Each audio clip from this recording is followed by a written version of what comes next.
नमस्कार दोस्तों। क्या सदगुरु वाकई में रिस्की है? आइए इस बात को थोड़ा करीब से समझने की कोशिश करते हैं। आप सभी ने ये बात ध्यान दी होगी कि ऐसे बहुत सारे गुरु हैं हमारे भारत में, हमारे हिंदुस्तान में। उसमें से कुछ गुरु हैं जो बहुत पॉपुलर हैं, जिनकी दुकान दबा के चल रही है, खूब फेमस हो रहे हैं, अखबारों में मीडिया का कवरेज है और बड़े बड़े प्लेन्स में और सभी जगहों में घूम रहे हैं और बड़ी लैविश लाइफ है। और कुछ गुरु जो कि शायद मेरे ख्याल में सबको समझ तो आता होगा कि ये एक्चुअल में अध्यात्म से जुड़े हुए हैं, बट वो उतने पॉपुलर नहीं होते जितना उनको होना चाहिए। तो मिसिंग कहाँ है? कहाँ पे जो पॉपुलर गुरुज हैं, महाराज हैं, ऋषि मुनि जिनको हम बोलते हैं आज की डेट में, प्रेजेंट करंट की बात कर रहा हूँ, वो इतने पॉपुलर क्यों हो जाते हैं और कुछ लोग पॉपुलर क्यों नहीं होते? उसके पीछे एक सबसे बड़ा बेसिक, एक स्ट्रीमलाइन मैं जवाब दूंगा आपको। वो ये है कि सभी गुरु जब आपको कुछ देने की बात करते हैं, देने की मतलब क्या? आपकी महत्वाकांक्षाएं पूरी हो जाएंगी, आपकी कामनाएं पूरी हो जाएंगी, आपको आशीर्वाद दिया जाएगा आपकी बेहतर ज़िंदगी के लिए। आशीर्वाद मतलब मॉनेटरी या मेटलिस्टिक आशीर्वाद।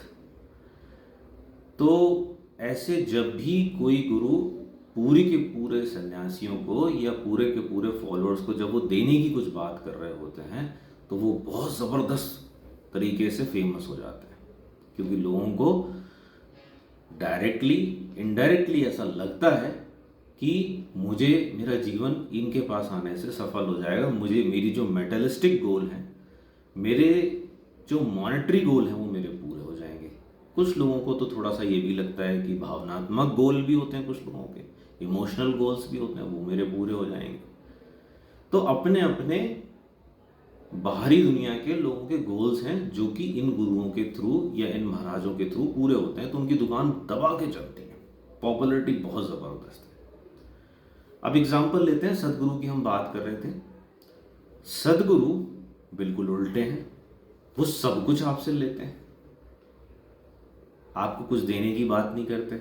वहाँ कोई मनोकामना, महत्वाकांक्षा, कोई कामना, कोई इस टाइप की कोई बात ही नहीं है।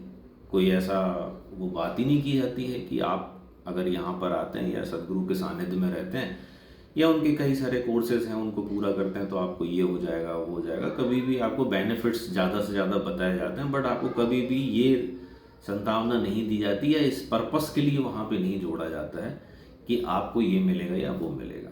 आपको वहाँ पर सिर्फ आपसे लिया जाता है। लिया क्या जाता है? बड़ा सवाल आता है कि आपसे ऐसा क्या ले लिया जाता है। छोटे शब्दों में मैं कहूँगा कि आपकी पूरी ज़िंदगी और आप ही पूरे के पूरे ले लिए जाते हो। आपका ग्रीड, आपका फियर, आपकी एंजाइटी, आपकी जेलस, आपकी ईगो, यहाँ तक कि आपकी सैडनेस भी ले ली जाती है। आपको लग रहा होगा कि यार अच्छा ही तो है, इसमें क्या बुरा है, ये तो बहुत अच्छी चीज़ है, ये तो कोई भी देने के लिए तैयार होगा। लोग परेशान हैं, लाखों करोड़ों रुपए खर्च कर रहे हैं इस चीज़ के लिए, कोई ले ले, कोई हमारी ये चीज़ कोई ले ले। लेकिन आपने कभी भी करीब से इस बात को सोचा है? क्या एक दिन भी या एक पल भी या कुछ मोमेंट्स भी आप इन चीज़ों के बिना कभी गुजार पाए हो? बचपन से हम सुनते आ रहे हैं कि हमें ये नहीं करना चाहिए, हमें उससे जेलस नहीं रखना चाहिए, एक अच्छा इंसान बनना चाहिए, दूसरों के हितों के बारे में सोचना चाहिए। बट क्या हम कर पाए ऐसा? नहीं कर पाए। हम दिन पे दिन जैसे जैसे हमारी उम्र बढ़ती है, उल्टा गाड़ी हमारी पीछे की तरफ जा रही होती है। हमारे अंदर और ईगो, और एम्बिशियसनेस, और ईर्ष्या, और एंजाइटी, और फियर, और लालच आता ही चला जाता है। तो जब भी कोई गुरु ये सब बातें लेने की बात करता है तो सुनने में तो बहुत अच्छा लगता है, लेकिन हम देते नहीं हैं उसको। हमें घबराहट होती है कि हमारा अस्तित्व ही नहीं बचेगा। इसी जन्म की बात नहीं है, अगर हम और भी पिछले जन्मों की बात करें तो ये सब चीज़ें हम संजो के चलते हैं अपने साथ। तो बहुत मुश्किल होता है प्रैक्टिकली इन चीज़ों को छोड़ पाना। तो जब एक गुरु बात करता है लेने की और एक गुरु बात करता है देने की, तो ऑब्वियसली हम बिजनेस माइंड है सारे के सारे। हम किसके पास जाते हैं? जहाँ हमें मिलने वाला है, जहाँ हमारा लिया जाने वाला है, वहाँ पे हम कहते हैं रुको भाई देखेंगे, अभी बाद में आएंगे। राइट? इसका सॉल्यूशन क्या है? आज से लगभग 10 साल पहले सदगुरु के संगत में, या कहना चाहिए ईशा फाउंडेशन की संगत में मैं आया। तब से मेरी ये धीरे धीरे धीरे धीरे चीज़ें जाने लगी। मुझे कुछ चीज़ों में साल बाद, भर बाद, कुछ चीज़ों में 5 साल बाद, 10 साल बाद, आज 10 साल हो चुके हैं मुझे जुड़े हुए। तो मुझे लगता है कि यार ये मेरा जो दोस्त है, मेरा जो रिश्तेदार है, ये इतनी अच्छी ग्रोथ कर रहा है, कोई फॉरेन घूमने जा रहा है, कोई कुछ हो रहा है, कोई कुछ हो रहा है, मुझे जेलस क्यों नहीं हो रही है? मुझे बहुत जेलस होती थी, लेकिन आज मैं आनंदमयी होता हूँ, आज मैं खुश होता हूँ, मैं उसको बधाई देता हूँ, दिल से बधाई देता हूँ, और अगली बार और कहीं जाते हैं तो मैं और खुश होता हूँ। कुछ ऐसे छोटे छोटे मार्केबल चेंजेस मैंने जब अपने अंदर देखे, तो मुझे लगा कि आप में से जिन लोगों को मेरी इस बात से कुछ कन्विंसिंग लग रही हो कि आपको भी वो रिस्क उठानी चाहिए, जो रिस्क मैंने आज से 10 साल पहले उठाई थी अपनी इन चीज़ों को छोड़ने की, वो रिस्क आप भी ले सकते हो। छोटी सी तो सभी ले सकते हैं। और छोटी सी रिस्क लेना क्या है कि हमें अपने आप को थोड़ा सा छोड़ना है, सिर्फ थोड़ा सा।